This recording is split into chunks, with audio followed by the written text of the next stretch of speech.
Good evening, everybody. My name is Carrie Craddock. I'm the Director of Programming for the festival. Welcome to this evening's world premiere screening of Wild Rose. To begin, we would like to acknowledge that tonight's event is taking place on the treaty territory of the Mississaugas of New Credit, the traditional territory of the Haudenosaunee, Anishinaabe, and the Huron-Wendat. We are very grateful to work in this community. This film is eligible for the Girls' People's Choice Award. You can vote for all of your favorite films at tiff.net/vote.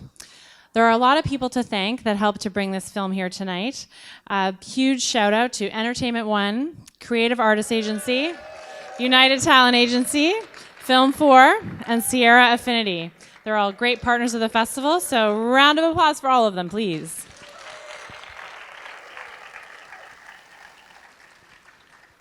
Director of Wild Rose, Tom Harper, recently directed the War and Peace miniseries, and he is at TIFF for the first time, and I couldn't be more thrilled to have him here. It's a brilliantly written film by Nicole Taylor. Yes, everybody, there you go.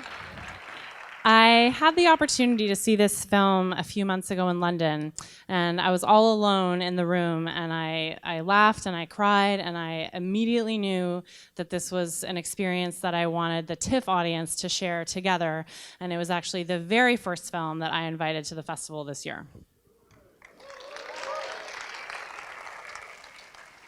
I had been tracking this film for a while because I wanted to see what was next for Jessie Buckley. This woman is amazing. She was at TIFF last year as a TIFF Rising Star with a little film called Beast. If you haven't seen it, please be sure to check it out. But with Wild Rose, she really announces herself as an incredible acting and singing force. The film also features terrific supporting performances from Julie Walters and Sophie Okonedo, and they are all very efficiently and warmly directed by Tom Harper. We are fortunate to have a bunch of people here for the introduction and a Q&A after the screening, so please do stick around. But now, please join me in welcoming the producer, writer, and director of Wild Rose, Faye Ward, Nicole Taylor, and Tom Harper.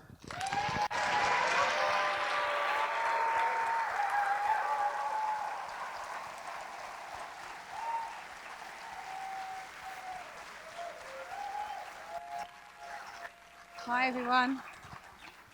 Hi, everybody. Very nervous, just to say.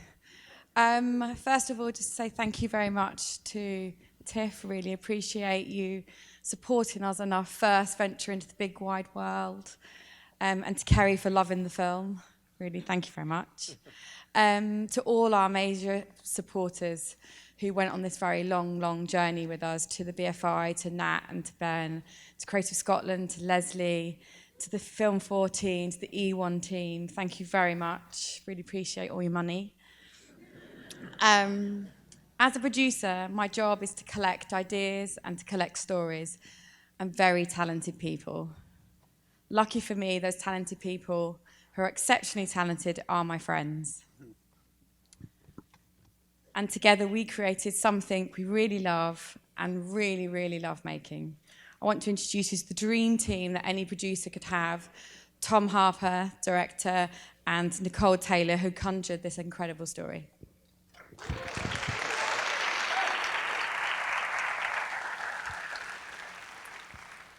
We are so thrilled to be here and to be sharing it with you this evening. I just wanted to just bring on stage just a few of the other people who worked on the film and who made it and collaborated on the film, if they would like to come out now. This is Jack Arnold, he's a composer and music director. George Steele, the director of photography. Mark Eckersley, editor. Wayne King, the gaffer. Marnie Paxton, script supervisor. Jessie Buckley, actress. Mary Steenbergen, who wrote some music for the film, and Hannah Farrell and Clark Crew, who worked with Faye on the production side of things. Films get made with great collaborations and great friendships, and so here's Nicole. Hi. It's unbelievable to me that this girl from Glasgow gets to come all the way to Toronto and share with you a story I've had in my head for the last 10 years, but really my whole life. Thank you to everybody who helped to get this film made. Thank you to you, our very first audience. And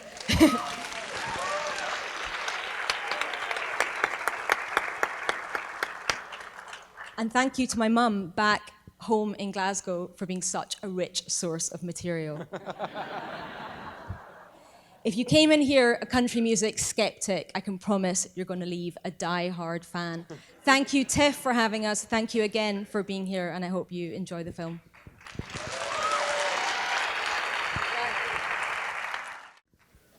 All right, we're going to have a Q&A tonight with these guys. Before I bring them back out, if you have a question, raise your hands high, wave them around. I'll try to get to as many as I can. Keep them brief. We'll have time for more of them. All right, enough of that. Let's bring them out here. The director of Wild Rose, Tom Harper.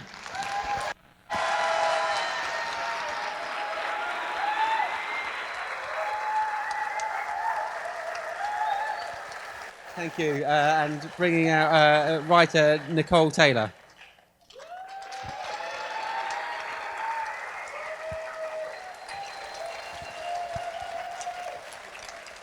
And actress Jessie Buckley.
Okay.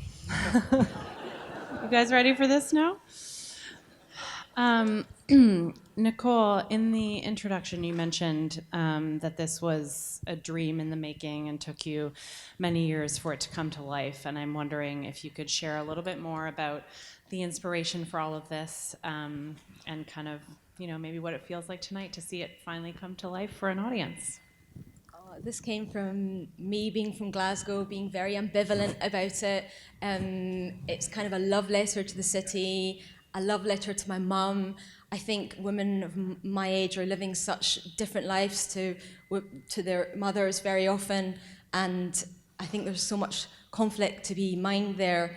I've had so many more opportunities than she had. She left school at 15, and sometimes it can feel like by not having the same life as your mum, you're sort of implicitly rejecting whatever she's done, sort of thing, and it can be, can be tense. You know how it is. It can be tense. And the idea also came from the fact that I've been obsessed with country music since I was 12. It's really all I know about, all I think about. I mean, it's my only interest, really. And also, one time I was watching an episode of The X Factor, and there was this amazing, amazing woman who just belted out a track, and you were just like, wow, she's going to go far. And then, of course, they played the wee VT after, and they said, they showed you that she had 5 children, and 3 of them were in care, and this and that. And I just didn't know what to want for her. I was sort of wondering, you're so talented, is that a trump card? If you've got that level of talent, does that mean you don't have to take responsibility for real life? Or if you're a mum, does it not matter what talent you've got? Has that ship sailed? You just need to take responsibility. So I feel good drama comes out of a conflict where there's an equally weighted argument on both sides. So that sparked the idea too for Rosalind and Marion.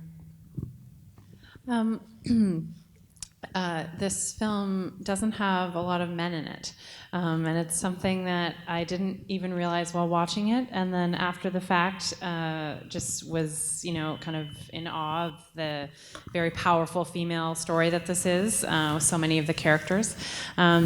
So Tom, I'm going to ask you what this was like for you to direct, and if you could maybe talk a little bit about that strong kind of female lens in the storytelling. It was. There's not many projects. Your one's works. Is that okay? That one works. There you go. There's not many projects that you pick up, and Faye Ward, producer, gave me the script, and within like about 3 pages I was already falling in love with it, and I just it was so strikingly emotive, and it sucked me straight in, and I guess I didn't really think about it at the time that I read it. I just read this story that and found this character that I was interested in and found compelling, and became emotionally involved with, and it took me on a journey that I wanted to go on, and so I didn't think about it that much at the time, but I think it's great to be telling stories about women and about have such strong characters and such strong storylines, and it's been a pleasure, but it's also been just a pleasure working with so many people on it as well. Yeah. Jessie, you come from a music background. I don't know if you want to share your story about how you sort of came into the world of film, but I am wondering if you liked country music before this, or if this was your thing, or if it now is after playing this role. No, I didn't have any relationship to country music, and I thought it was a bit hick, to be honest. And then with this film came one of the most incredible gifts that has ever been given to my ears and my heart. And the most incredible thing is the stories that country music tells about people and simple things that us as people feel. And it's just been a completely beautiful gift. Okay, we'll bring it out to you guys now. Are there any questions in the audience? The back? Did I see one? Can you stand up? Sorry, I can't. Yeah.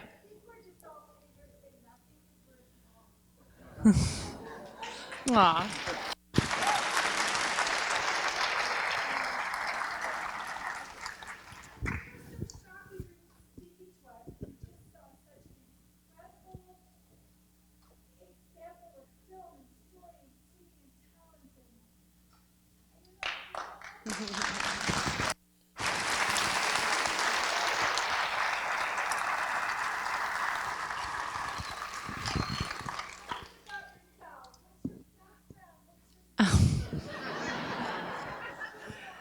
Do you want to talk a bit about your background, Jessie?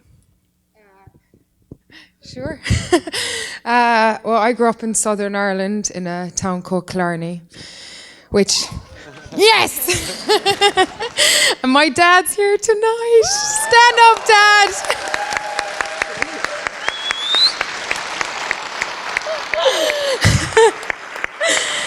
And really, I grew up in quite. My mom's a harpist and a singer, and my dad writes beautiful poetry and is a bar manager. And we lived in quite a beautiful, lake district of Ireland. And then I just always loved music, all different kinds of music, and was always involved in some kind of social suicide, like a marching band or harp camp, or I don't know, something weird and wonderful, but character building.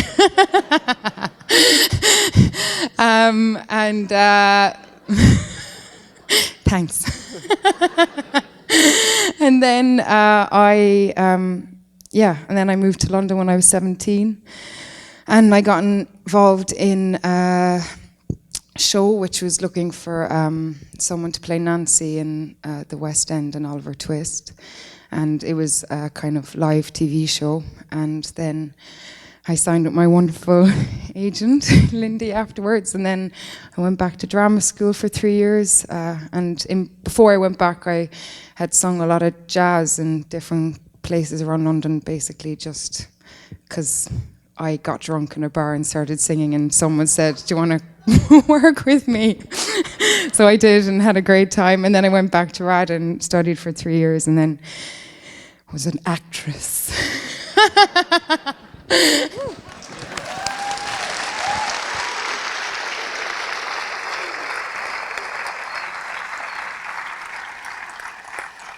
One of the things also that I loved about the film was that every time you thought you knew where it was going to go, it kind of takes you in a little bit of a different direction, and not always the kind of warm and fuzzy one, although ultimately I think we end up there. Nicole and Tom, I'm wondering if you can both maybe talk a little bit about kind of your choices in terms of how to structure this story and how to bring it to life on screen. Well, I just noodled away on it for 8 solitary years. Having this fantasy to keep me going, rewrite after rewrite. I think there were many iterations of this film where she hadn't gone to Nashville because I'd never been to Nashville. And then I went to Nashville and I had such high expectations of it. It couldn't possibly meet them, but of course it exceeded them. And it was just the most wonderful 4 days of my life, except this evening. And then suddenly, I knew how to finish the film, and also, that entire 8 years I was having my own psychodrama with my own mum. So I had to just wait till that played out, and then that also helped with the ending. But once Tom came along, he just had some bloody good ideas for just how to do things. And there's a scene that he arrived with. I bet you thought that she was going to shag Sam, did you? Anyway, that scene in the car between the two, maybe you didn't. Anyway, I did for a minute. Anyhow, so Tom came along with that particular scene where he's in the car and he's kind of threatening her, and just, it was just a breath of fresh air to get new eyes on this after so many years. And it's just, ever since those two arrived, it's just been a blast, and we've all just been pitching in and working on it together.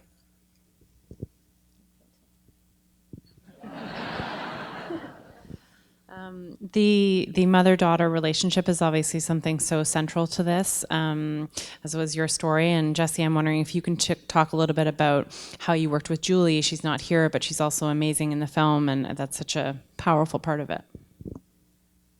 Well, Julie is just an incredible person and an incredible actress, and she just was ready to get stuck in and muck in and explore the scene, whatever it was going to be, because you never really know what it's going to be until you get to set. And that's the best thing, is that you have a kind of an idea, but it's not fully realized until actually you turn over. And Julie is so available and open and wills the truth to come out. So it was a complete and utter joy. She's quite different from you in her approach and how she is, and that was quite an interesting. She's sort of she's quite contained and knows how she's going to approach something, and is you embrace things with. And there was sort of like the energy of the characters was sort of different and representative of, your personal approaches to acting was sort of embodied in how the characters turned out, I think. I think we can't leave here with talking about the music, and I'm wondering if you can talk a bit about the collaboration of how the songs came together. Well, most of them came from the script originally, but then it sort of evolved on from there, and not just how the songs that Nicole had been writing to and sort of woven into the emotional journey of the character, but it was kind of fundamental to us to and our approach to the whole music of the film to make it as authentic and real as possible. So recording everything live on set was really important. So everything that you hear in the film, other than the soundtrack, was all done live.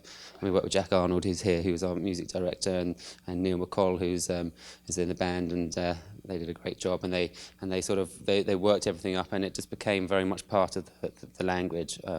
And then what's really nice, I think, is that it's evolved further, and that Jessie and Nicole have been writing music for the end tracks that you heard, and for going forwards as well. So it's been a kind of a musical journey. We also have Mary Steenburgen here, who wrote that amazing song at the end, Glasgow, which I think you agree is absolutely wonderful.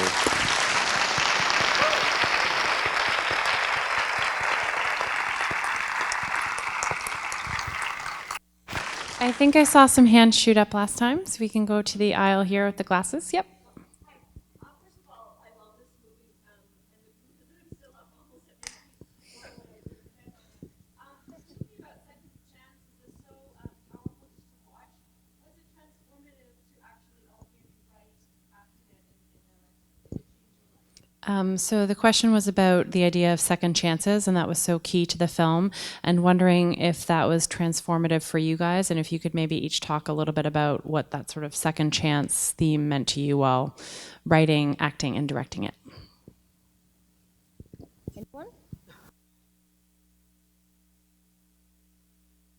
One of the reasons why it feels so wonderful standing here now and is so emotional is that, of course, it is the film, but it's all the stuff that goes on into the film, all the pains and all the friendships that have been made, and all the time away from children that it's taken to make it, and the kind of the juggling act, and it just sort of represents everything. And yeah, I do like you. Every project that you work on, you pour a bit of yourself into, and you produce something, but you become changed by it, and yeah.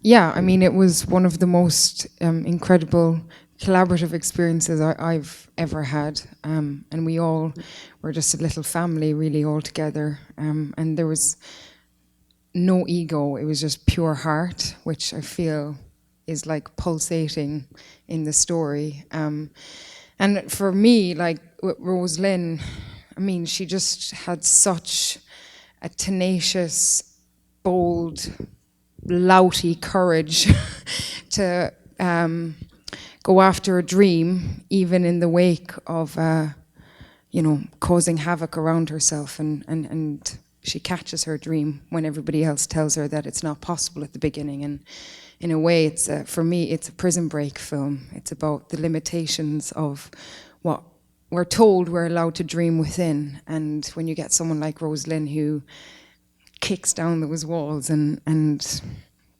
inspires us all to actually go for it.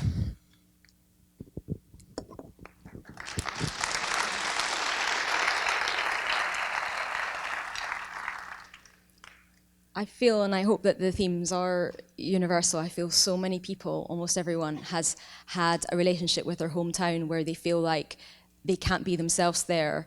They're not allowed to be themselves there. And of course, you want to leave, but if you leave, you take yourself with you. And if you ever want to be an authentic, coherent person, and especially if you ever want to sing a song or write a screenplay or anything, you're going to have to find, no matter how far away you get from your hometown, you're going to have to find some way of integrating who you are and where you came from with where you're trying to get to. So I suppose in like the broadest, most self-indulgent sense, this film for me was about making my peace with Glasgow. And yeah, as for second chances, I was 27 and a very miserable lawyer before I ever wrote a word of script. And it was burning inside me, and I had to do it, but I was living the life, that was expected of me and so on. And I didn't want to take a risk because, I love my family, I love my community.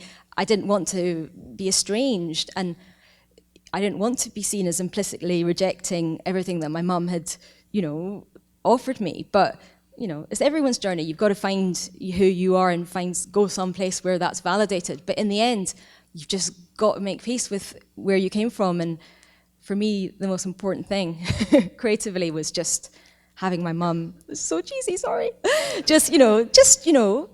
having my mum watch my stuff on TV and being proud. And okay, she didn't understand it at first, but it's the nicest feeling ever to be able to ultimately share something with your family if they're really different from you, but you can bring them in. I'm so sorry, that was terribly long-winded.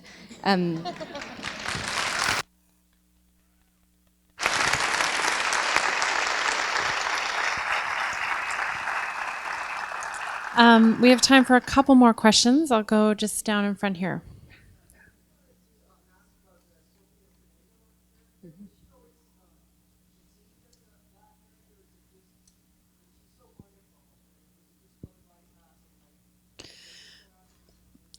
So there was a comment about how wonderful Sophie Okonedo was in the film, which we should also, I think, acknowledge. I think she's amazing. But the question was about the choice of casting and whether, you intentionally wanted to cast a black woman in that role, or whether it was just colorblind casting and she was the right choice. It was just colourblind casting. I'd worked with her previously and love her as an actress, and she just seemed to have the right energy for the character, and yeah. Okay, last one. There's somebody down in front, but anybody in the balcony before I come down here? Sorry, can you stand up? Okay.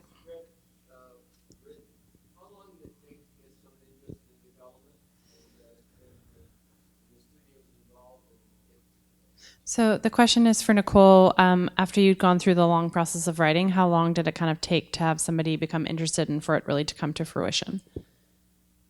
This is an excellent moment to give a shout out to one Faye Ward, our producer, who's stuck with me.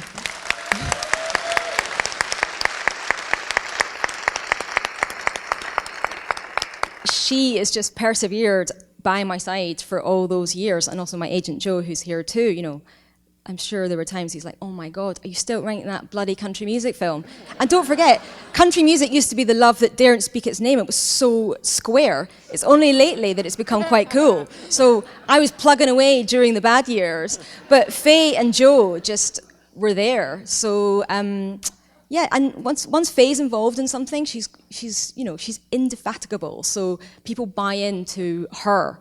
And yeah, and then once Tom arrived, bringing Jessie, then it was just like, that was the touch paper lit, and away we went, yeah. Well, I'm glad that Away We Went led you here tonight. Congratulations so much for bringing, for the film and for bringing it here. Thank you all so much for staying. Thank you, guys.